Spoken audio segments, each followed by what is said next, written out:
خیر الدعاء دعاء یوم عرفہ، بہترین دعا وہ ہے جو عرفہ کے دن کی جاتی ہے۔ ایک انسان رمضان کے آخری عشرے میں نفلی عبادت کرتا ہے اور ایک ان 10 دنوں میں کرتا ہے، ان 10 دنوں میں کرنے والا زیادہ فضیلت رکھتا ہے۔ یہ اللہ رب العزت کی عطا ہے کہ آج اس طرح کے جو پلیٹ فارم ہیں یہ لوگوں کے لیے آگاہی مہیا کر رہے ہیں، لوگوں کو بتایا جا رہا ہے کہ یہ مبارک ایام آپ کی زندگی میں آئے ہیں، انہیں عام دن نہ سمجھیں۔ آپ صلی اللہ علیہ وسلم کا کوئی بھی فرمان موجود نہیں جس میں آپ نے کہا ہو کہ فوت شدگان کی طرف سے تم قربانی کر سکتے ہو۔ دین اسلام جو ہے یہ ہمیں قربانی بھی سکھاتا ہے اور غریب پروری بھی سکھاتا ہے۔ یہ اللہ کا گھر بھی آباد کرتا ہے، محتاج کا گھر بھی آباد کرتا ہے۔ جو انسان عرفہ کے دن کا روزہ رکھ لیتا ہے اور اس بار یہ بدھ کا دن بنے گا اور بغیر کسی اختلاف کے بنے گا، کوئی یہ نہیں کہے گا کہ منگل بدھ یہ 2 دن کا روزہ رکھیں، کیونکہ اس بار سعودی عرب اور پاکستان ایک ہی روزہ ہے۔ حدیث مبارکہ کی روشنی میں دیکھا جائے ان 10 مبارک ایام میں جو انسان نیکی کرتا ہے وہ اللہ کے ہاں زیادہ محبوب بھی ہے، زیادہ پسندیدہ بھی ہے اور زیادہ اجر و ثواب کا باعث بھی ہے۔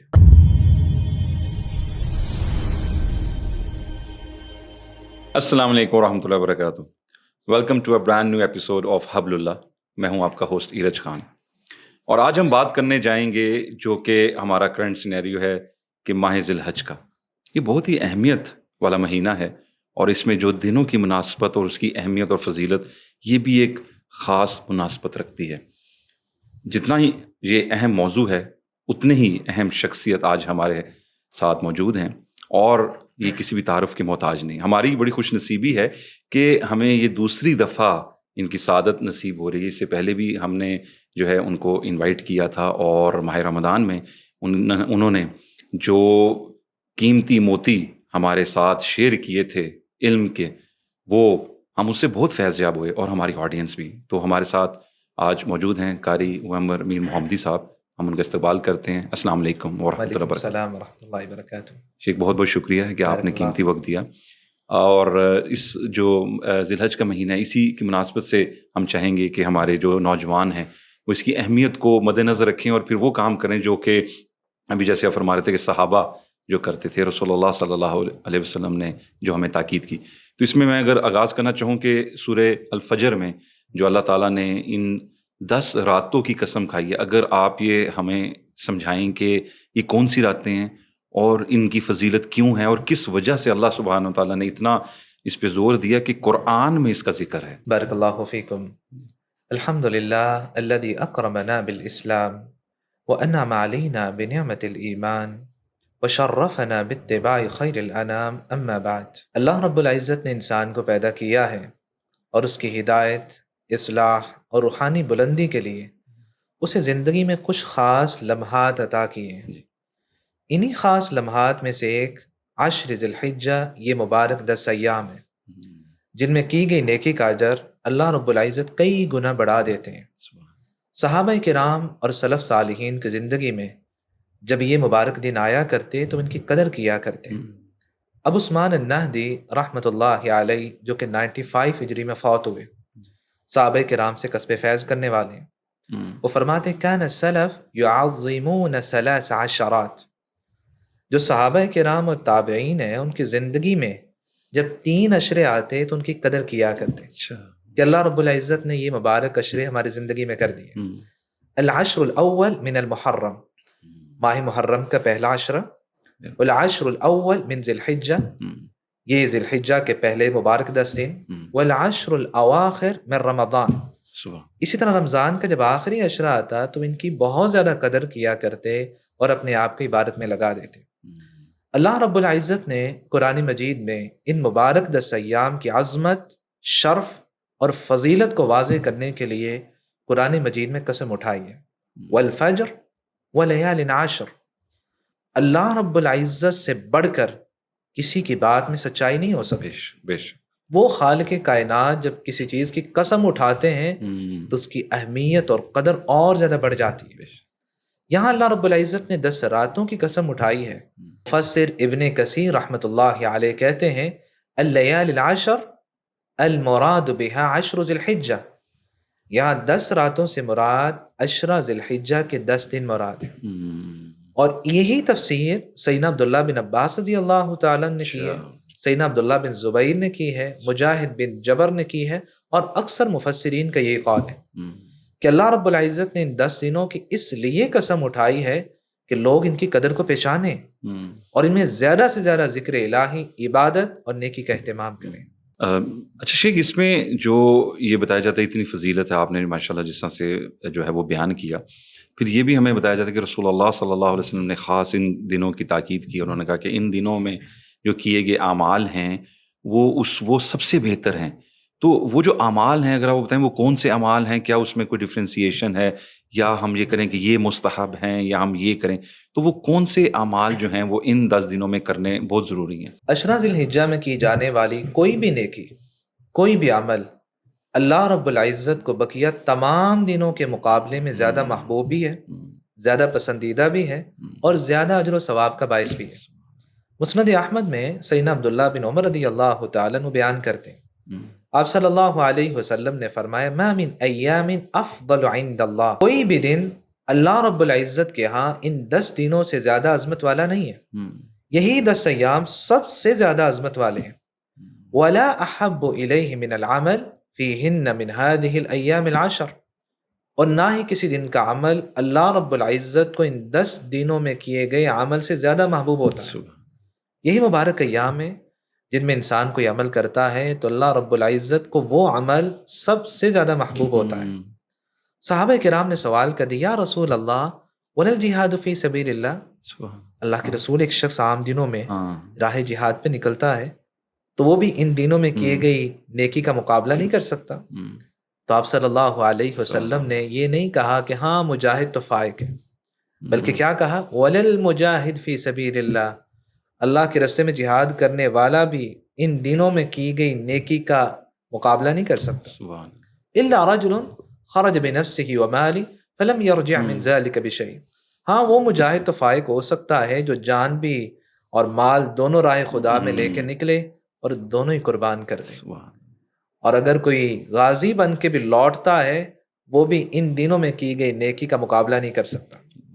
کتنی بڑی بات ہے۔ اس لیے سلف صالحین جو ہیں وہ ان مبارک ایام میں کی گئی نیکی کو رمضان کے مقابلے پر بھی اہمیت دیا کرتے ہیں۔ ابن رجب رحمۃ اللہ علیہ کہتے ہیں، نوافل عشر ذی الحجہ افضل من نوافل عشر رمضان، ایک انسان رمضان کے آخری عشرے میں نفلی عبادت کرتا ہے اور ایک ان 10 دنوں میں کرتا ہے، ان 10 دنوں میں کرنے والا زیادہ فضیلت رکھتا ہے۔ وَكَذَلِكَ فَرَائِضُ عَشْرِ ذِي الْحِجَّةِ تُضَاعَفُ أَكْثَرَ مِن مُضَاعَفَةِ فَرَائِضِ غَيْرِ، اسی طرح فرضی عبادت ہے وہ بھی عام دنوں میں کریں تو کم ثواب ملتا ہے، ان 10 دنوں میں کریں تو اللہ ڈبل سے ٹرپل ثواب دیتے ہیں۔ اس لیے شیخ ابن عثیمین رحمۃ اللہ علیہ فرماتے ہیں، آپ لوگوں کو دیکھیں گے کہ وہ رمضان کے آخری عشرے کو تو زیادہ فضیلت دیتے ہیں، لیکن یہ عشر ذی الحجہ جب ان کی زندگی میں آتا ہے تو اسے کوئی اہمیت ہی نہیں دیتے، اور سمجھتے ہیں کہ رمضان کا جو آخری عشرہ ہے وہ زیادہ فضیلت رکھتا ہے، جبکہ والامر بالعکس، حقیقت تو اس کے برعکس ہے کہ آپ صلی اللہ علیہ وسلم نے رمضان کے بارے میں نہیں کہا کہ رمضان میں کی گئی نیکی کا عمل بقیہ تمام دنوں کے مقابلے میں زیادہ فضیلت رکھتا ہے، آپ نے ان 10 دنوں کے بارے میں کہا ہے۔ آپ کے سوال کے دوسرے پہلو کی طرف آتے ہیں کہ یہ مبارک ایام اللہ رب العزت نے ہماری زندگی میں کر دیے، اور ان ایام کے 5 دن بیت چکے ہیں، ہم 6 دن میں موجود ہیں، تو کون سا عمل ایسا ہے جو ہمیں زیادہ کرنا چاہیے؟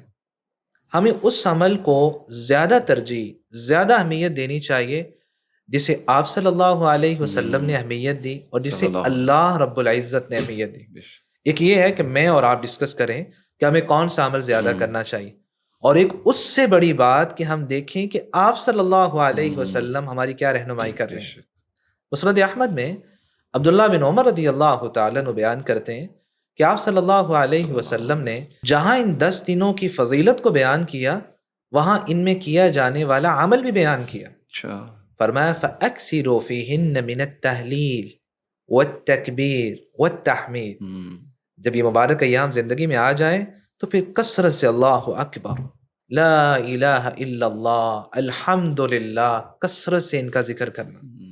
اور قرآن مجید میں بھی اللہ رب العزت فرماتے ہیں وَيَذْكُرُ اسْمَ اللَّهِ فِي أَيَّامٍ مَعْلُومَاتٍ، امام بخاری رحمۃ اللہ علیہ سیدنا عبداللہ بن عباس رضی اللہ تعالیٰ عنہ سے روایت لے کر آئے کہ یہاں ایام معلومات سے مراد کیا ہے؟ وہ کہتے ہیں ایام العشر، ان سے مراد یہ ذی الحجہ کے پہلے 10 دن ہیں۔ اور دوسرے مقام پہ اللہ رب العزت فرماتے ہیں وَاذْكُرُوا اسْمَ اللَّهِ فِي أَيَّامٍ مَعْدُودَاتٍ، یہ گنے چنے چند ایام میں اللہ کا کثرت سے ذکر کرو۔ تو سیدنا عبداللہ بن عباس رضی اللہ تعالیٰ عنہ کہتے ہیں ان سے مراد ایام التشریق، یہ 11، 12 اور 13 ذی الحجہ کے 3 دن مراد ہیں۔ تو یکم ذی الحجہ سے لے کر 13 ذی الحجہ کی غروب آفتاب تک ہمیں کثرت سے تکبیرات کا اہتمام کرنا ہے۔ اور صحابہ کرام سے تکبیرات کے مختلف الفاظ مروی ہیں، اللہ اکبر، اللہ اکبر، لا الہ الا اللہ، اللہ اکبر، اللہ اکبر وللہ الحمد، اللہ اکبر کبیرا والحمد للہ کثیرا وسبحان اللہ بکرۃ واصیلا، اللہ اکبر واجل، اللہ اکبر علی ما ہدانا۔ صحابہ کرام اور سلف صالحین کی زندگیوں کو دیکھتے ہیں تو وہ بھی تکبیرات کو سب سے زیادہ ترجیح دیا کرتے تھے، کیونکہ یہ جو عشرہ ہے یہ اللہ رب العزت کی کبریائی کے اظہار کا دن ہے۔ اور اگر دیکھا جائے تو سیدنا عبداللہ بن مسعود رضی اللہ تعالیٰ عنہ کے بیٹے ابو عبیدہ تابعی تو یہاں تک کہا کرتے تھے لو ان رجلا جلس على ظہر الطریق ومعه خرقہ فیہا دنانیر، ایک شخص سڑک کے کنارے بیٹھا ہو، اس کے پاس ایک تھیلی ہو، اس میں دینار ہو، لا یمر انسان الا اعطاہ دنانیر، جو بھی وہاں سے گزرے اس کو صدقے کے طور پہ دینار تقسیم کرتا جائے، اللہ کی راہ میں صدقہ کر رہا ہے۔ والآخر جانبہ یکبر لکان صاحب التکبیر اعظم اجرا، اور اسی سڑک کے دوسرے کنارے پہ شخص بیٹھ کے تکبیرات پڑھ رہا ہو، اللہ کے ہاں یہ تکبیرات پڑھنے والا زیادہ اجر کا باعث ہے۔ کیوں زیادہ اجر کا باعث ہے؟ کیونکہ اللہ کی کبریائی کو بیان کر رہا ہے۔ صدقہ تو ہم عام دنوں میں بھی دے سکتے ہیں، لیکن یہ مبارک ایام یہ اللہ رب العزت کی کبریائی بیان کرنے کے دن ہیں۔ صحابہ کرام کا عمل دیکھیے، امام بخاری رحمۃ اللہ علیہ روایت لے کر آئے، کان ابن عمر و ابو ہریرہ یخرجان الی السوق یکبران و یکبر الناس بتکبیرہما۔ سیدنا عبداللہ بن عمر رضی اللہ تعالیٰ عنہ اور سیدنا ابو ہریرہ رضی اللہ تعالیٰ عنہ، یہ دونوں صحابی گھر سے نکلتے بازار جاتے، کس لیے کہ بلند آواز سے تکبیرات پڑھیں گے، لوگ بھی آپ کے ساتھ مل کے تکبیرات پڑھیں گے۔ اور اخبار مکہ للفاقہی کی روایت کے الفاظ ہیں لا یأتیان السوق الا لذلک، وہ بازار میں اس لیے نہیں آتے تھے کہ عید کی شاپنگ کریں گے، چلے ساتھ تکبیرات بھی پڑھ لیں گے، ان کا ہدف اور مقصد یہ ہوتا تھا کہ ہم جائیں تکبیرات پڑھیں، لوگوں کے اندر شعور بیدار ہو اور وہ بھی ہمارے ساتھ مل کے تکبیرات پڑھیں۔ آپ صلی اللہ علیہ وسلم نے تکبیرات پڑھنے والے کے لیے اجر بھی بیان کیا ہے۔ صحیح الجامع میں سیدنا ابو ہریرہ رضی اللہ تعالیٰ عنہ روایت کرتے ہیں، آپ صلی اللہ علیہ وسلم نے فرمایا ما اہل محل قط الا بشر، جب بھی کوئی لا الہ الا اللہ پڑھتا ہے اسے خوشخبری دی جاتی ہے۔ ولا کبر مکبر قط الا بشر، جب بھی کوئی اللہ اکبر پڑھتا ہے اسے خوشخبری دی جاتی ہے۔ صحابہ کرام نے سوال کیا اللہ کے رسول خوشخبری دی جاتی ہے بالجنہ، کیا جنت کی خوشخبری ملتی ہے؟ فرمایا نعم، ہاں اللہ کی طرف سے اسے جنت کی خوشخبری دی جاتی ہے۔ اچھا شیخ، ابھی آپ جیسے فرما رہے تھے کہ ان دنوں کی اتنی فضیلت ہے کہ جو فضیلت رمضان کے دنوں کی بھی، آخری عشرے کی بھی نہیں ہے، تو پھر آپ کے نزدیک ایسا کیوں ہے کہ ہمارے معاشرے میں ان دنوں کو وہ اہمیت نہیں دی جاتی؟ وہ کیا وجہ ہے کہ نوجوان یا بچوں کی بجائے جو ہم بڑے اپنے والدین کی ایج کے لوگ دیکھتے ہیں وہ بھی اس چیز کو اتنی اہمیت نہیں دے پاتے اور نہ ہی اپنی اگلی جنریشن تک یہ بات پہنچاتے ہیں؟ آج اس میں حقیقت ہے کہ ہم رمضان کے آخری عشرے میں تو خوب محنت کرتے ہیں، لیکن عشر ذی الحجہ ان مبارک ایام میں کوئی محنت، کوئی تغدو، کوئی اپنے آپ کی عبادت میں نہیں لگاتے۔ اس لیے شیخ ابن عثیمین رحمۃ اللہ علیہ فرماتے تجد العشر الاول من ذی الحجہ تمر بالناس، تم دیکھو گے کہ لوگوں کی زندگی میں یہ مبارک ایام آئے لا یقدرون لها قدرا، لوگ ان کی ویسے قدر کریں گے ہی نہیں جیسے قدر کرنے کا حق ہے، لا فی الصیام ولا فی الصدقہ ولا فی قراءۃ القرآن ولا بکثرت الذکر، نہ وہ روزوں کا اہتمام کرتے نظر آئیں گے، نہ صدقہ خیرات کریں گے، نہ تلاوت قرآن کی کثرت ہوگی، اور نہ ہی تکبیرات پڑھتے نظر آئیں گے۔ یہ ساری جو چیز انہوں نے بیان کی، اس کی وجہ کیا ہے؟ لِأَنَّهُمْ يَجْهَلُونَهَا، کیونکہ وہ اس سے بے خبر لا علم ہوں گے۔ یہ اللہ رب العزت کی عطا ہے کہ آج اس طرح کے جو پلیٹ فارم ہیں یہ لوگوں کے لیے آگاہی مہیا کر رہے ہیں، کہ لوگوں کو بتایا جا رہا ہے کہ یہ مبارک ایام آپ کی زندگی میں آئے ہیں، انہیں عام دن نہ سمجھیں، بلکہ یہ مبارک ایام اجر کے اعتبار سے دیکھیں تو رمضان سے بھی زیادہ بابرکت ایام۔ ایک انسان رمضان میں صدقہ کرتا ہے اور ایک عشرہ ذی الحجہ میں کرتا ہے، تو شیخ ابن عثیمین رحمۃ اللہ علیہ فرماتے ہیں اذا تصدقت بدرہم فی عشر ذی الحجہ وتصدقت بدرہم فی عشر رمضان، ایک انسان ایک درہم ان مبارک 10 ایام میں کرے صدقہ اور ایک رمضان کے آخری عشرے میں کرے، فَأَيُّهُمَا أَحَبُّ إِلَى اللَّهِ، جانتے ہیں ان دونوں میں سے اللہ کو زیادہ محبوب کون ہے؟ الصدقۃ فی عشر ذی الحجہ افضل من الصدقہ فی عشر رمضان، ان 10 دنوں میں جو انسان صدقہ کرتا ہے یہ صدقہ اللہ کو زیادہ محبوب ہے۔ اور ہم جو ہیں عموماً یہ سمجھتے ہیں کہ رمضان کا آخری عشرہ آیا ہے تو کیوں نہ زیادہ نیکی کر لیں، ہمیں زیادہ اجر ملے گا، جبکہ حدیث مبارکہ کی روشنی میں دیکھا جائے ان 10 مبارک ایام میں جو انسان نیکی کرتا ہے وہ اللہ کے ہاں زیادہ محبوب بھی ہے، زیادہ پسندیدہ بھی ہے، اور زیادہ اجر و ثواب کا باعث بھی ہے۔ آگے جیسے ہم ابھی 6 ذی الحج میں ہیں، اور آگے آپ جانتے ہیں کہ 9 ذی الحج کا جو دن ہے یوم عرفہ کا، اس کی بہت فضیلت ہے اور اس کی بہت اہمیت ہے، حج ہوتا ہے، اور یہ صرف وہاں صرف ایک جگہ کے لیے نہیں، یہ تمام جو عالم اسلام ہیں ان کے لیے یوم عرفہ بڑا اہمیت کا۔ تو اس کے بارے میں تھوڑی سی ہماری رہنمائی فرمائیے کہ یہ جو دن ہے اس کی کیا اہمیت ہے، اس کے بارے میں رسول اللہ صلی اللہ علیہ وسلم اور صحابہ کرام کس طرح سے جو ہے وہ ان کو مناتے تھے، اور وہ چیزیں ہمیں کیسے اس کو فالو کرنی چاہیے۔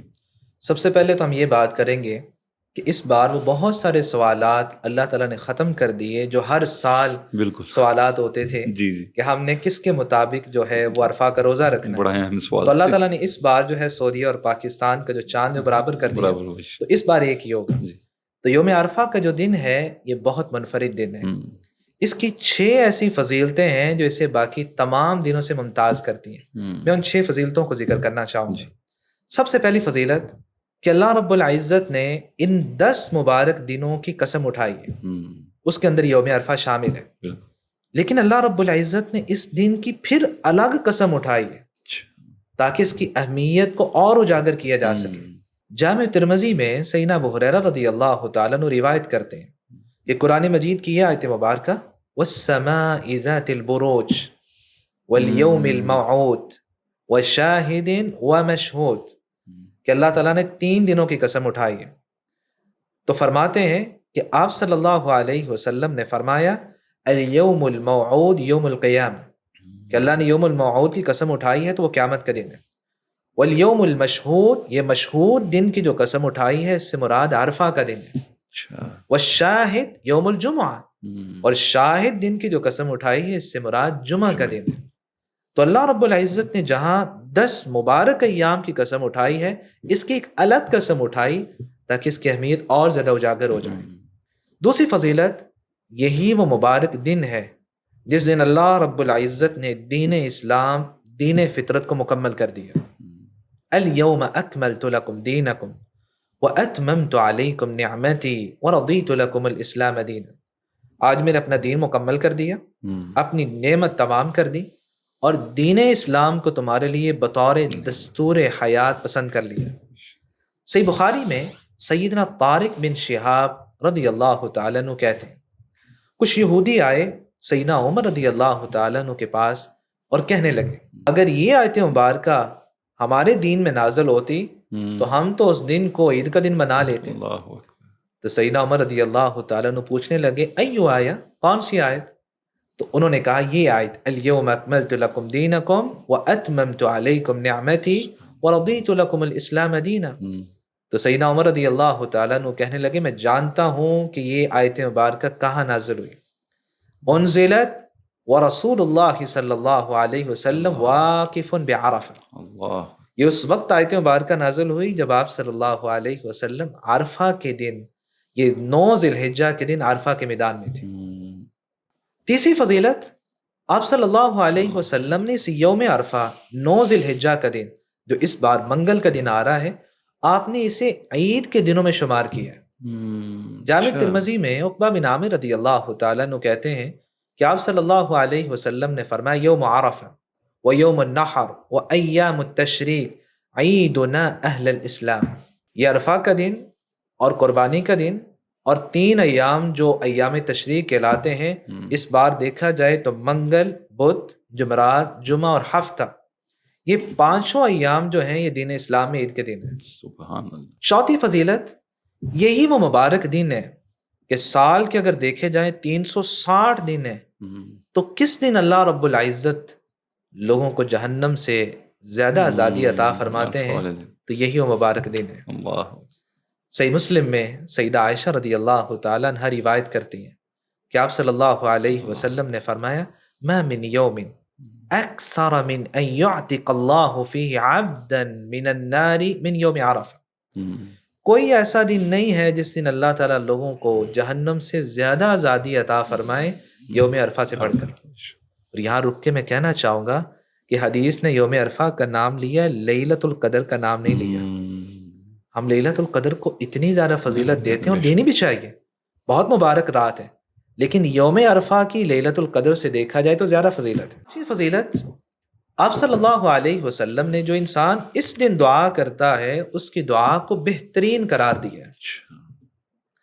جامع ترمذی میں سیدنا عبداللہ بن عامر بن عاص رضی اللہ تعالیٰ عنہ روایت کرتے ہیں، آپ صلی اللہ علیہ وسلم نے فرمایا خیر الدعاء دعاء یوم عرفہ، بہترین دعا وہ ہے جو عرفہ کے دن کی جاتی ہے۔ اس دن کی چھٹی فضیلت یہ ہے کہ جو انسان اس دن روزہ رکھ لیتا ہے اللہ اس کے 2 سال کے گناہ معاف کر دیتے ہیں۔ صحیح مسلم میں ابو قتادہ رضی اللہ تعالیٰ عنہ بیان کرتے ہیں، آپ صلی اللہ علیہ وسلم نے فرمایا صیام یوم عرفہ احتسب علی اللہ ان یکفر السنة التي قبل والسنة التي بعد، مجھے اللہ سے پختہ امید ہے جو انسان عرفہ کے دن کا روزہ رکھ لیتا ہے اور اس بار یہ بدھ کا دن بنے گا اور بغیر کسی اختلاف کے بنے گا، کوئی یہ نہیں کہے گا کہ منگل بدھ یہ 2 دن کا روزہ رکھیں، کیونکہ اس بار سعودی عرب اور پاکستان ایک ہی روزہ ہے، تو جو انسان بدھ کے دن کا روزہ رکھ لے گا اللہ 1 سال گزشتہ زندگی کے معاف کر دیں گے اور ایک آنے والے سال کے بھی اللہ رب العزت معاف کر دیں گے۔ اب آپ کے سوال کے دوسرے پہلو کی طرف آتے ہیں کہ یہ مبارک دن اسلامی کیلنڈر میں سب سے عظیم دن کیوں ہے؟ ہم عموماً یہ بات بھول جاتے ہیں کہ اللہ رب العزت نے اس کو 6 فضیلتیں کیوں عطا کی ہیں۔ پہلی بات، یہی وہ مبارک دن ہے جب لوگ میدان عرفہ میں لاکھوں حجاج جمع ہوتے ہیں اور اپنی بخشش اور رحمت الہی کے لیے دست دعا دراز کیے ہوتے ہیں، اور اللہ رب العزت کو یہ ادا بہت پسند ہے۔ انسان کی تخلیق کے وقت فرشتوں نے اعتراض کیا تھا، اتجعل فیہا من یفسد فیہا ویسفک الدماء، اللہ آپ ایسی مخلوق پیدا کرنے جا رہے ہیں جو کشت و خون کرے گی، زمین میں فساد پیدا کرے گی، تو اللہ نے کیا فرمایا انی اعلم ما لا تعلم، فرشتوں جو میں جانتا ہوں تم نہیں جانتے، میں کہا کرتا ہوں کہ اس عالموں کے اظہار کے لیے اللہ رب العزت یوم عرفہ کے دن فرشتوں کے سامنے اللہ رب العزت فخر کرتے ہیں، اور یہ حدیث کے الفاظ ہیں کہ آپ صلی اللہ علیہ وسلم نے فرمایا ان اللہ یباہی باہل عرفات اہل السماء، اللہ عرفہ کے جو حجاج سامنے کس طرح حالت میں بیٹھے ہوئے ہیں، نہ ان کے اوپر کوئی سایہ ہے، اسی حالت میں بیٹھے، اور دیکھا جائے تو وہی لباس پہنا ہوا ہے جس لباس میں انسان دنیا سے جاتا ہے تو کفن پہنایا جاتا ہے، یہی تو چادریں ہوتی ہیں، بالکل اس حالت میں ہوتا ہے، تو اللہ رب العزت فرشتوں کے سامنے فخر کرتے ہیں۔ اور حدیث کے اگلے الفاظ کیا ہیں ثم لیدنو، اللہ جو عرفہ کے میدان میں لوگ ہوتے ہیں ان کے قریب ہو جاتے ہیں۔ سبحان اللہ۔ یہاں محدثین نے ایک نقطہ بھی بیان کیا ہے جو میں بیان کرنا چاہوں گا کہ جب لیلۃ القدر ہوتی ہے تو کس کا نزول ہوتا ہے؟ فرشتوں کا، لیکن جب یوم عرفہ کا دن ہوتا ہے فرشتے تو آتے ہی ہیں، ثم لیدنو، اللہ رب العزت اپنی عظمت اپنی شان کے لائق جس طرح ہے اللہ اپنے حجاج جو عرفہ کے میدان میں ہوتے ہیں ان کے قریب ہو جاتے ہیں۔ ثم یباہی بہم الملائکہ، پھر فرشتوں کے سامنے فخر کرتے ہیں، اور فرشتوں سے پوچھتے ہیں ما اراد ہؤلاء، اللہ، یہی وہ لوگ ہیں جن کے بارے میں تم کہتے تھے یہ کشت و خون اور فساد پیدا کریں گے، فرشتوں بتاؤ کیا لینے آئے ہیں؟ اور پھر فرشتوں کو کیا کہتے ہیں؟ انظروا الی عبادی، میرے بندوں کی طرف دیکھو، اللہ، کس طرح یہ دور دراز سے سفر کر کے آئے ہیں، کس طرح گرد میں اٹے ہوئے ہیں، اللہ، کیا لینے آئے ہیں؟ اللہ آپ کی رحمت، آپ کی بخشش لینے آئے ہیں۔ پھر حدیث کے الفاظ ہیں کہ اللہ رب العزت فرشتوں کو گواہ بناتے ہیں، اللہ، اشہدوا ملائکتی فانی قد غفرت لہم، فرشتوں پھر گواہ ہو جاؤ میں نے ان سب کو معاف کر دیا ہے۔ دوسری بات، یہ دن اس لیے بھی عظیم ہے کیونکہ اس دن لاکھوں حجاج اس میدان میں جمع ہوتے ہیں جہاں اللہ رب العزت نے پوری انسانیت سے عہد الست لیا تھا۔ اللہ، اور قرآن مجید کے الفاظ وَإِذْ أَخَذَ رَبُّكَ مِن بَنِي آدَمَ مِن ظُهُورِهِمْ ذُرِّيَّتَهُمْ وَأَشْهَدَهُمْ عَلَىٰ أَنفُسِهِمْ أَلَسْتُ بِرَبِّكُمْ قَالُوا بَلَىٰ شَهِدْنَا۔ مسند احمد میں سیدنا عبداللہ بن عباس رضی اللہ تعالیٰ عنہ کی حدیث مبارکہ ہے کہ آپ صلی اللہ علیہ وسلم نے فرمایا اخذ اللہ المیثاق من ظہر آدم بنعمان یعنی عرفہ، یہی وہ عرفہ کا میدان ہے کہ جہاں اللہ رب العزت نے تخلیق آدم کے بعد پوری انسانیت کو چیونٹیوں کی طرح بکھیر دیا اور پھر ان سے کلام کیا۔ اور کیا کلام کیا؟ الست بربکم، لوگوں بتاؤ میں تمہارا رب نہیں ہوں۔ کس لیے کیا؟ کہیں قیامت کے دن یہ نہ کہو کہ ہمیں کسی نے بتایا نہیں تھا۔ پھر یہی وہ میدان ہے جہاں اللہ رب العزت نے عہد الست لیا تو ساتھ ہی کیا کہا؟ فإنی اشہد علیکم السماوات السبع والارضین السبع، لوگوں اب یہ نہ سمجھنا کہ بات ختم ہو گئی، میں ساتوں آسمانوں کو گواہ بنا رہا ہوں، ساتوں زمینوں کو گواہ بنا رہا ہوں۔ وَأُشْهِدُ عَلَيْكُمْ أَبَاكُمْ آدم، یہ تمہارے باپ جو آدم علیہ السلام ہے میں انہیں بھی گواہ بنا رہا ہوں، ان تقولوا یوم القیامہ لم نعلم بہذا، قیامت کے دن یہ نہ کہو کہ ہمیں تو یہ بات پتہ ہی نہیں تھی۔ تو یاد رکھنا تم یہ اقرار کر چکے ہو۔ پھر حدیث کے اگلے الفاظ کیا ہیں؟ اعلموا انہ لا الہ غیری، جان لو میرے علاوہ کوئی الہ نہیں ہے، ولا رب غیری، میرے علاوہ کوئی معبود نہیں ہے، فلا تشرکوا بی شیئا، دنیا میں جب چلے جاؤ روح تمہارے جسم میں داخل ہو جائے اور تمہیں اللہ تھوڑی سی طاقت دے دے تو یہ نہ سمجھ بیٹھنا کہ تم اللہ سے بڑے ہو گئے، لا تشرکوا بی شیئا، میرے ساتھ کسی کو شریک نہ ٹھہرانا۔ پھر حدیث کے اگلے الفاظ کیا ہیں؟ اللہ رب العزت نے فرمایا فإنی سأرسل الیکم رسلی یذکرونکم عہدی ومیثاقی، میں اپنے پیغمبر تم میں بھیجتا رہوں گا جو تمہیں میرا یہ میثاق، یہ عہد تمہیں یاد کرواتے رہیں گے۔ وانزل علیکم کتبی، اسی طرح میں کتابیں بھی تم پہ نازل کروں گا جس کے اندر یہ الفاظ ہوں گے کہ تم میرے ساتھ یہ وعدہ کر کے آئے ہو کہ میرے علاوہ کوئی معبود نہیں ہے اور تم میرے ساتھ کسی کو شریک نہیں کرو گے۔ پھر پوری انسانیت نے بیک آواز سے یہ الفاظ کہے، شہدنا بانک ربنا والہنا، اللہ ہم گواہی دیتے ہیں کہ آپ کے علاوہ کوئی رب نہیں، آپ کے علاوہ کوئی معبود نہیں ہے، لا الہ غیرک ولا رب غیرک، اللہ آپ کے علاوہ نہ کوئی الہ ہے نہ آپ کے علاوہ کوئی معبود ہے، فاقروا بذلک، حدیث کہتی سب نے اقرار کیا۔ تو یہ جو عرفہ کا دن آتا ہے یہ ہمیں عہد الست کی یاد دہانی کرواتا ہے، یہ تو توحید کا دن ہے کہ ہم اللہ رب العزت کے سامنے اقرار کر کے آئے ہیں اللہ آپ کے علاوہ کوئی معبود نہیں ہے، پھر دنیا میں آ کے کسی اور سے کیوں امیدیں لگاتے ہیں؟ تو سال میں اللہ رب العزت جب یہ دن آتا ہے تو ہمیں یاد دہانی کرواتا ہے کہ تم اللہ سے وعدہ کر کے آئے ہو۔ اچھا، اتنا یہ مبارک دن ہے اور عظیم دن ہے جس کی آپ نے بھی جو 6 فضائل بھی بیان کی اور اتنی خوبصورتی سے آپ نے ہمیں گائیڈ کیا، تو اس مبارک دن کو ہم گزاریں کیسے؟ اس کے لیے ہمیں کن کن مراحل کو ضرور مد نظر رکھنا چاہیے؟ سب سے پہلی بات یہ ہے کہ جو عرفہ کا دن ہے یہ عید سے ایک دن پہلے کا دن ہے جی، اس لیے یاد رہنا چاہیے کہ عرفہ کا دن نہ یہ گھر کی صفائی کا دن ہے، نہ عید کی شاپنگ کا دن ہے، نہ بازار جانے کا دن ہے اور نہ ہی آرام اور سونے کا دن ہے۔ یہ دن تو ذکر الہی، عبادت الہی، دعا اور اللہ کے تقرب حاصل کرنے کا دن ہے۔ اس دن میں جہاں بہت ساری عبادتیں کریں وہاں 2 چیزوں کو ضرور مد نظر رکھیں۔ سب سے پہلی بات، عرفہ کی دعا کو نہ بھولیے گا، کیونکہ آپ صلی اللہ علیہ وسلم کا فرمان خیر الدعا دعا یوم عرفہ، بہترین دعا وہ ہے جو انسان عرفہ کے دن دعا کرتا ہے۔ امام اوزاعی رحمۃ اللہ علیہ کہتے ہیں کہ میں نے سلف صالحین کو دیکھا ہے کہ وہ اپنی دعاؤں کو لکھا کرتے، یہ ہم نے عرفہ کے دن اللہ سے مانگنی ہے۔ اللہ اکبر۔ اور میں نے کئی ایسے سلف کو دیکھا کہ جو کہا کرتے تھے 50 سال بیت چکے ہیں، میں عرفہ کے دن جو اللہ سے مانگا ہوتا سال بعد میں پورا ہوتا، اللہ میری دعا پہلے قبول کر لیتا۔ اللہ، اتنا مبارک دن، یہ دعا کا دن ہے، اور ہم اس کو عید کی شاپنگ میں گزار دیتے ہیں۔ یہاں میں ایک واقعہ بھی بیان کرنا چاہوں گا۔ امریکہ میں ایک بزنس مین اپنا واقعہ بیان کرتا ہے کہ عرفہ سے 2 دن پہلے میرے سپر مارکیٹ میں آگ لگی اور 3/4 سے زیادہ مال جل کے راکھ ہو گیا۔ میں نے حساب کیا تو پتہ چلا کہ $15,000 کا نقصان ہو چکا ہے۔ کہتے میں تو گھر میں آ گیا اور سوچا کہ میں کہاں تھا، تو آج تو سڑک پہ آ گیا۔ تو میری گھر والی، ہماری شادی بھی نئی نئی ہوئی تھی، میں سوچ رہا تھا میں کس کے پاس جا کے قرض لوں کہ میرا یہ شاپنگ مال دوبارہ چل جائے۔ میں دوستوں کے پاس گیا تو انہوں نے کہا اب تو عید کا دن آ گیا ہے، خوشی کا دن ہے، ہم نے خود بھی قربانی کرنی ہے، تو ہم کہاں سے قرض آپ کو دیں۔ کہتے ہیں کہ میں نے کوشش کی تو کوشش کے باوجود صرف $800 مجھے ملے۔ اچھا، آج آ کے عرفہ کا دن آ گیا۔ میری گھر والی نے مجھے کہا کہ عرفہ کا روزہ ضرور رکھیے گا۔ میں نے کہا کون سا روزہ، میں تو پریشانی سے باہر نہیں آ رہا۔ کہتا میں نے اس کے کہنے پہ روزہ رکھ لیا۔ جب افطاری کا وقت آیا تو اس نے کہا دعا کریں اللہ آپ کو $15,000 دے دے۔ میں سوچ میں پڑ گیا، کتنے دوستوں سے پوچھا ہے، آج آ کے صرف $800 اکٹھا ہوا ہے، تو کون مجھے $15,000 دے گا۔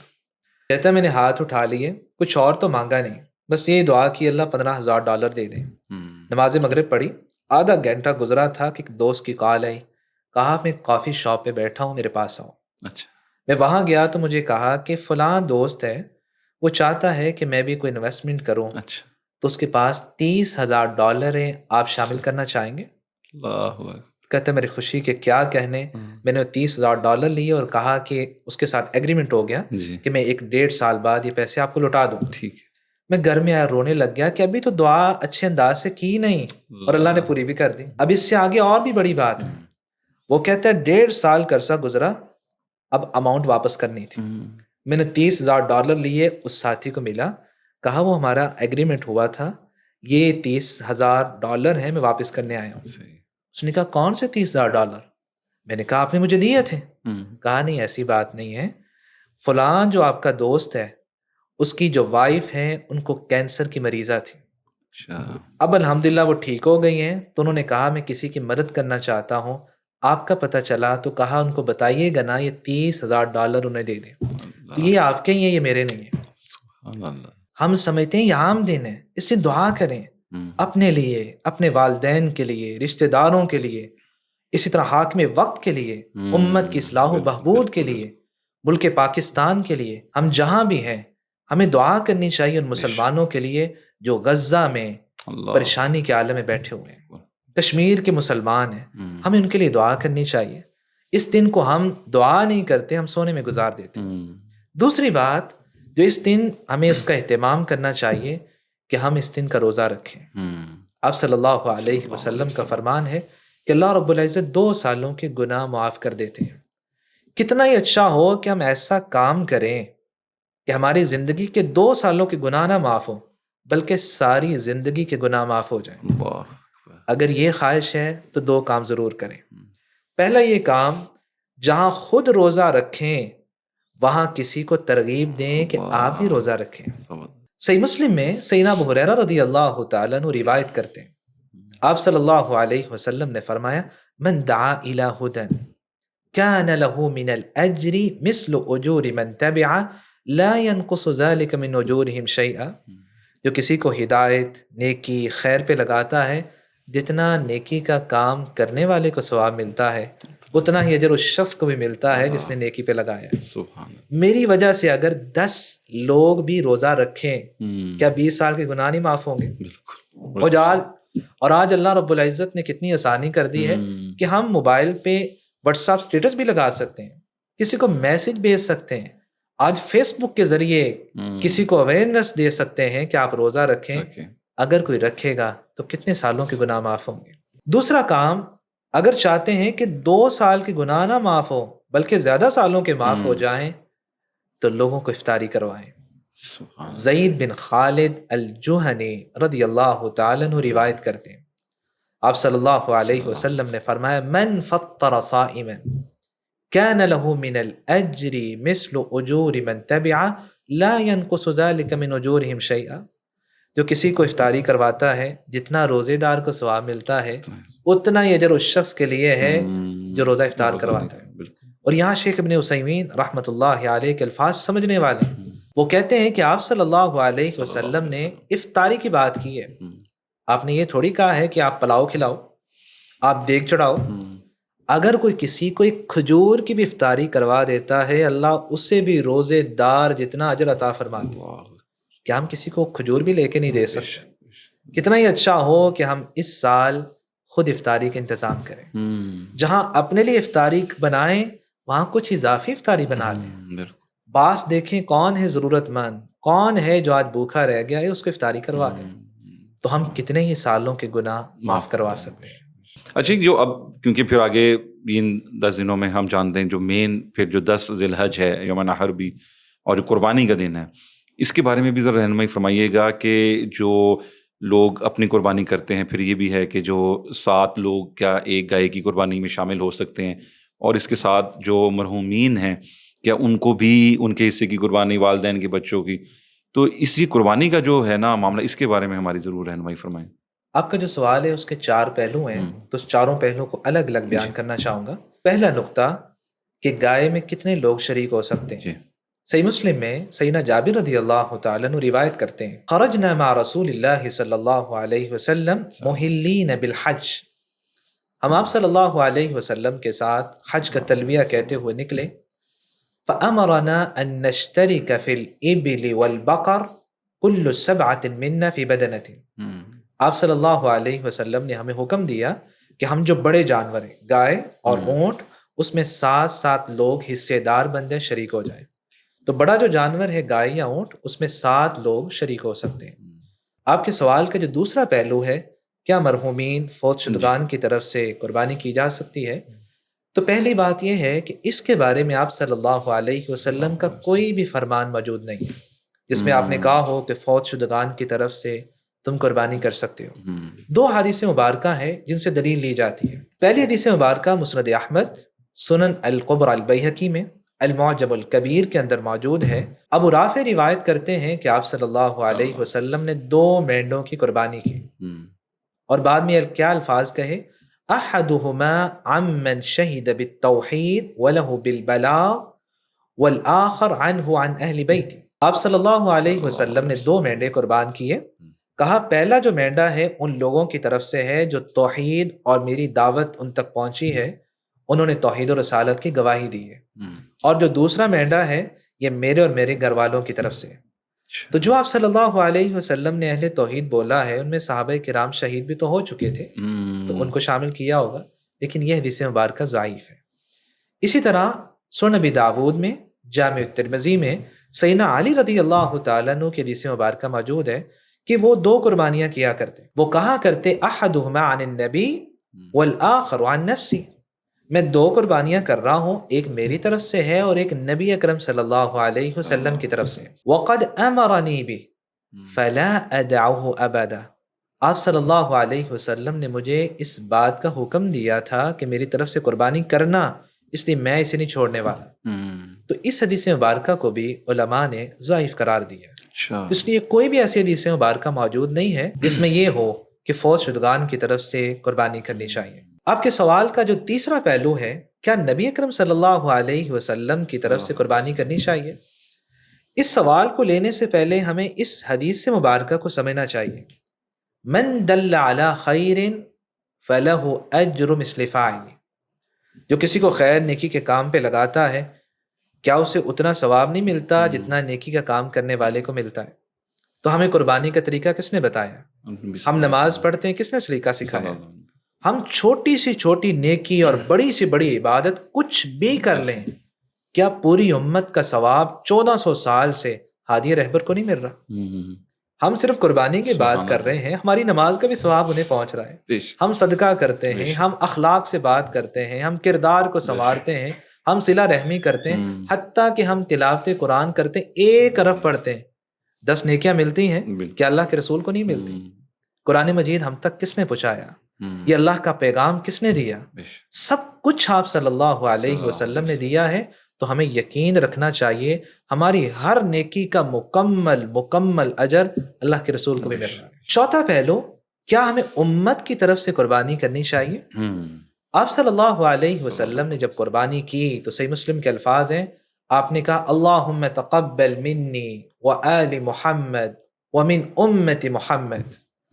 اللہ یہ میری طرف سے قبول فرما لے، میرے گھر والوں کی طرف سے، اور امت محمد سے قبول فرما لے. صلی اللہ آپ صلی اللہ علیہ وسلم پیغمبر ہیں، ہم کیا ہیں؟ امتی ہیں. کیا امتی بھی باقی امتیوں کو شامل کر سکتا ہے؟ اگر ایسا ہوتا تو صحابہ کرام ضرور کرتے. بے شک. آج سب سے بڑی بات یہ ہے کہ ہم سمجھتے ہیں کہ حدیث مبارکہ سے مجھے یہ بات سمجھ آ رہی ہے. کیا آپ زیادہ سمجھدار ہیں؟ صحابہ کرام جنہوں نے آپ صلی اللہ علیہ وسلم سے ڈائریکٹ فرمان سنا، کیا انہوں نے یہ مطلب سمجھا؟ تو اس طرح امت کو شامل کرنا صحابہ کرام سے مروی نہیں ہے. اچھا شیخ، نوجوانوں کو آپ کیا میسج دیں گے؟ یہ جو ہماری ساری گفتگو تھی 10 دنوں کی اہمیت کے حوالے سے اور پھر قربانی کے حوالے سے، اور آپ دیکھیں کہ کیونکہ جو کانسیپٹ ہمارے معاشرے میں جو لبرل طبقہ ہے اس کی طرف سے یہ ہے کہ قربانی نہ کرو، کہیں پہ واٹر کولر لگا دو، کہیں پہ کسی بچی کی شادی کروا دو. تو یہ جو معاشرے میں جو ساری اس طرح کی چیزیں پھیلی ہوئی ہیں، اس کے جو روشنی میں آپ کیا ایک خاص پیغام دینا چاہیں گے نوجوانوں کو؟ قربانی جو ہے یہ ایک مستقل عبادت ہے اور اس عبادت کا کوئی بدل نہیں ہے. قرآن مجید میں اللہ رب العزت فرماتے ہیں فَصَلِّ لِرَبِّكَ وَانْحَرْ، اپنے رب کے لیے نماز پڑھیں اور اپنے رب کے لیے قربانی کریں. جس طرح نماز کا کوئی بدل نہیں ہے کہ میں صدقہ دے دوں نماز نہ پڑھوں، اسی طرح قربانی کا بھی کوئی بدل نہیں ہے. اور آج کچھ اسلام سے بیزار اور نام نہاد دانشور یہ کہتے نظر آئیں گے کہ کعبہ کے گرد گھومنے سے پہلے کسی غریب کے گھر گھوم آؤ، مسجد کو قلین نہیں کسی غریب کو آٹا دے دو، حج عمرہ پہ جانے سے پہلے کسی غریب کی بیٹے کی رخصتی کا خرچہ اٹھاؤ. سوچنے کی بات ہے اس طرح نیک اعمال کو تقابل میں پیش کرنا کوئی نیکی نہیں ہے، کوئی انسانی ہمدردی نہیں ہے، یہ تو عین جہالت ہے. اگر آپ نے تقابل میں پیش کرنا ہے تو دین اور دنیا کو کریں. آپ یوں کہیں کہ یہ 10-20 لاکھ کی شادی تب کریں جب سوسائٹی میں کوئی بھوکا نہ ہو، یہ 2-3 لاکھ کا موبائل تب لیں جب آپ کے خاندان میں کوئی بھوکا سونے والا نہ ہو. دین اسلام جو ہے یہ ہمیں قربانی بھی سکھاتا ہے اور غریب پروری بھی سکھاتا ہے. یہ اللہ کا گھر بھی آباد کرتا ہے، محتاج کا گھر بھی آباد کرتا ہے. یہ ہمیں اللہ کے شاعر کی تعظیم بھی سکھاتا ہے اور مخلوق کے ساتھ اس نے سلوک بھی سکھاتا ہے. تو اس طرح عبادت سے نظریں چرا لینا اور اس کو چھوڑنے کے بہانے تلاش کرنا یہ تو اسلامی شاعر سے دوری کی علامت ہے. اور اگر ابن قیم رحمۃ اللہ علیہ کی بات کو سمجھے تو بڑی قیمتی ہے. وہ کہا کرتے لوگوں، قربانی کے دن قربانی کرنا یہی اللہ کو مطلوب اور افضل عمل ہے. اگر عید کا دن آئے ایک شخص قربانی کرے اور ایک اللہ کی راہ میں 2 لاکھ 10 لاکھ بھی صدقہ کر دے، وہ قربانی والے کے اجر کو نہیں پہنچ سکتا. کیوں نہیں پہنچ سکتا؟ اس نے سنت کو چھوڑا ہے. اب آتے ہیں آپ صلی اللہ علیہ وسلم ہادی رہبر کی طرف. کیا آپ کا گھرانہ سیدہ فرماتی ہیں کہ 6 ماہ گزر جاتے، گھر میں کچھ پکانے کے لیے ہوتا نہیں تھا تو چولہا جلانے کی نوبت نہیں آتی. وہ رحمت عالم جہاں یتیموں کے غمخوار ہیں، جہاں فقیروں کے سہارا ہیں، وہاں آپ قربانی کرتے بھی نظر آتے ہیں. لم یکن رسول اللہ صلی اللہ علیہ وسلم یدع الاضحیہ، جب سے قربانی کی مشروعیت ہوئی آپ صلی اللہ علیہ وسلم کی زندگی میں 1 سال بھی ایسا نہیں آیا کہ آپ نے قربانی نہ کی. اور سیدنا ثوبان، صحیح مسلم کی حدیث کے الفاظ ہیں کہ ایک مرتبہ آپ صلی اللہ علیہ وسلم جب عید الاضحیٰ کا دن آیا تو آپ سفر میں تھے، آپ نے پھر بھی قربانی کو چھوڑا نہیں، آپ نے قربانی کی. تو ہمیں چاہیے کہ 2 عبادات کو اس طرح تقابل میں پیش نہ کریں، ہر عبادت کو اس کی جگہ پہ رکھیں. ہمیں دین اور دنیا کا تقابل کرنا چاہیے اور اپنی فضولیات کو چھوڑ دینا چاہیے، دین کو مقدم کرنا چاہیے. عرشی کی جو ساری ہم نے اتنی آپ نے خوبصورت ہمارے ساتھ علم کے موتی ہمارے ساتھ شیئر کی ہے، اب اس کی روشنی میں چاہوں گا کہ ایک خاص ایک اصلاحی پیغام ہمارے نوجوانوں کے لیے ایک چلا جائے، جس میں ہو کہ ان کو ایک ایسی موٹیویشن ملے کہ اب جتنے دن رہ گئے ہیں یہ ایام کے، ان کو بھی اور پھر آنے والے اگلے سال میں بھی وہ ان کی اہمیت کو سمجھ سکیں اور اس پر عمل بھی کر سکیں. میں ایک پیغام دینا چاہوں گا. قرآن مجید میں اللہ رب العزت نے سیدنا ابراہیم علیہ الصلاۃ والسلام کی سیرت کو ہمارے لیے اسوہ، آئیڈیل، نمونہ قرار دیا. قد کانت لکم اسوۃ فی ابراہیم. سیدنا ابراہیم علیہ الصلاۃ والسلام واحد ایسے پیغمبر ہیں کہ قرآن مجید میں اللہ رب العزت نے 14 سے زائد ان کی خوبیوں کا ذکر کیا ہے، اور کسی پیغمبر کی اتنی خوبیوں کا ذکر نہیں کیا. آپ کی ایک ایسی خوبی جس کی میری اور آپ کی زندگی میں بہت ضرورت ہے، وہ ہے کہ جہاں ہم نیک عمل کریں وہاں اس کی قبولیت کی فکر بھی کریں. وَإِذْ يَرْفَعُ إِبْرَاهِيمُ الْقَوَاعِدَ مِنَ الْبَيْتِ وَإِسْمَاعِيلُ رَبَّنَا تَقَبَّلْ مِنَّا. اللہ کے حکم پر اللہ ہی کا گھر بنایا جا رہا ہے، دعا کیا کر رہے ہیں؟ تقبل منا، اللہ قبول فرما لینا. تو جب ہمارے اندر یہ اعمال کی قبولیت کی فکر پیدا ہو گئی، یقین جانے اس کے بعد نہ ہمارے دل میں کوئی خود پسندی آئے گی، نہ پھر نمود و نمائش ہوگی، نہ ریاکاری آئے گی، نہ عجب آئے گا، نہ تکبر آئے گا، نہ غرور آئے گا، اور نہ لوگوں کو حقیر سمجھنے کی عادت پیدا ہوگی. یہ سب چیزیں ختم ہو جائیں گی. پھر ہم صف اول میں نماز بھی پڑھیں گے، تکبر نہیں آئے گا. اونٹ کی قربانی بھی کریں گے، خود پسندی نہیں آئے گی. کسی کی بیٹی کی رخصتی کا خرچہ اٹھائیں گے، ریاکاری نہیں آئے گی. تو ہمیں ضرورت ہے کہ ہم جہاں نیک عمل کریں وہاں ان کی قبولیت کی فکر بھی کریں. جزاکم اللہ خیر، بہت بہت شکریہ آپ کی قیمتی وقت کا. ہم یہی امید کریں گے کہ انشاءاللہ لوگ ان چیزوں کو سمجھیں اور پھر عمل بھی کریں اور دوسروں تک بھی پہنچائیں. جزاکم اللہ خیر. اور آپ سب ہمیں ضرور بتائیے کمنٹس میں بھی آج کی پوڈ کاسٹ آپ کو کیسی لگی، اور یہ جو ساری باتیں شیخ نے ہمارے ساتھ شیئر کی ہیں اس کو ضرور دوسروں تک پہنچائیے اور اپنی زندگیوں میں شامل کیجیے. السلام علیکم ورحمۃ اللہ وبرکاتہ.